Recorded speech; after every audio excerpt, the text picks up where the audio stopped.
Hello friends, Shravani కిచెన్కు స్వాగతం. Friends, తీయగా నోరూరించే carrot హల్వాను చాలా ఈజీగా ఫాస్ట్గా ఎలా చేసుకోవచ్చో మనం ఈ వీడియోలో తెలుసుకుందాం. సాధారణంగా క్యారెట్ హల్వా చేయాలంటే పెద్ద ప్రాసెస్, అందులో క్యారెట్ మొత్తం తురవాలంటే మరింత కష్టం. కానీ ఈ వీడియో చూశాక క్యారెట్ హల్వా చేయడం చిటికెలో పని. చాలా డెలిషియస్గా, సాఫ్ట్గా, స్మూత్గా అలా నోట్లో వేసుకోగానే కరిగిపోతుంది. ఇది చాలా టేస్టీగా ఉండడమే కాదు, చాలా ఫాస్ట్గా చేసుకోవచ్చు. ఆలస్యం చేయకుండా క్యారెట్ని శుభ్రంగా కడిగి ముందుగా పైపొట్టు పీల్ ఆఫ్ చేయండి.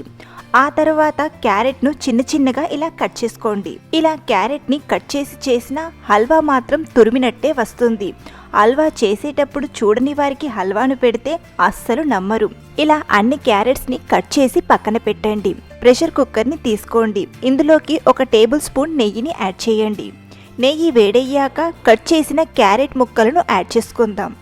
ఇక్కడ నేను 1 కేజీ వరకు క్యారెట్ని తీసుకున్నాను. ఇందులో 1/2 లీటర్ పాలను యాడ్ చేసుకుందాం. మీరు కావాలంటే బాయిల్ చేసిన పాలనైనా యూజ్ చేయొచ్చు. ఇలా క్యారెట్ కాస్త మునిగేటంత వరకు పాలను వేయండి. పాలు మరీ ఎక్కువగా వేసినా ఉడికేటప్పుడు విజిల్ నుండి బయటికి వస్తాయి. మూత పెట్టి 2 విజిల్స్ వచ్చే వరకు కుక్ చేసి గ్యాస్ ఆఫ్ చేయండి. విజిల్లోని గాలి నార్మల్గా పోయాక మూత తీసి చూడండి, క్యారెట్ మెత్తగా ఉడికింది. మళ్ళీ గ్యాస్ ఆన్ చేసుకుందాం.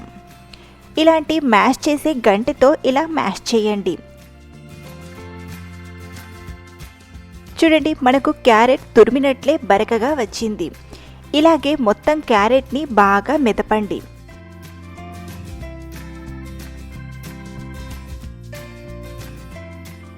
గ్రేటర్తో తురిమే పని లేకుండా హల్వా ఎంత బాగా వచ్చిందో.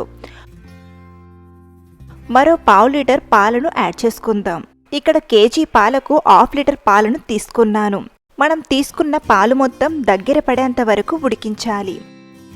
మధ్య మధ్యలో కలుపుతూ క్యారెట్ హల్వాను ఈవెన్గా కుక్ చేయండి. ఇలా పాలతో క్యారెట్ హల్వా చేసుకుంటే చాలా సాఫ్ట్గా, టేస్టీగా వస్తుంది.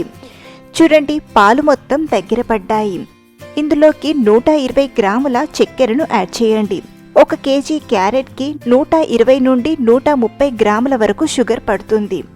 ఆల్రెడీ క్యారెట్ కాస్త స్వీట్గానే ఉంటుంది కాబట్టి ఈ క్వాంటిటీ కరెక్ట్గా సరిపోతుంది. చక్కెర మొత్తం మెల్ట్ అయ్యి ఇలా మళ్ళీ వాటర్లా అవుతుంది.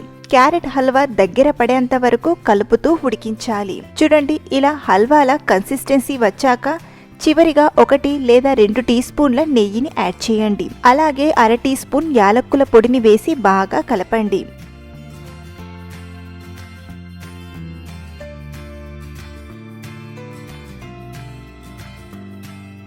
అలాగే కట్ చేసిన కొన్ని బాదం, కిస్మిస్లు, కొన్ని జీడిపప్పులు వేసి కలుపుకుందాం.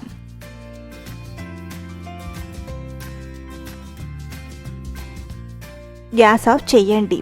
అంతే, ఎంతో టేస్టీగా ఉండే క్యారెట్ హల్వా రెడీ అయిపోయింది.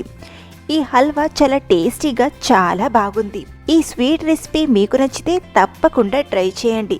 చాలా టేస్టీగా, ఎంత తింటున్నారో కూడా తెలియకుండా తినేస్తారు. అలాగే ఈ వీడియోని లైక్ చేయండి, మీ ఫ్రెండ్స్తో షేర్ చేసుకోండి. మరిన్ని టేస్టీ అండ్ వెరైటీ రెసిపీస్ కోసం మన శ్రావణి కిచెన్ ఛానల్ని సబ్స్క్రైబ్ చేసుకోండి. Thank you for watching.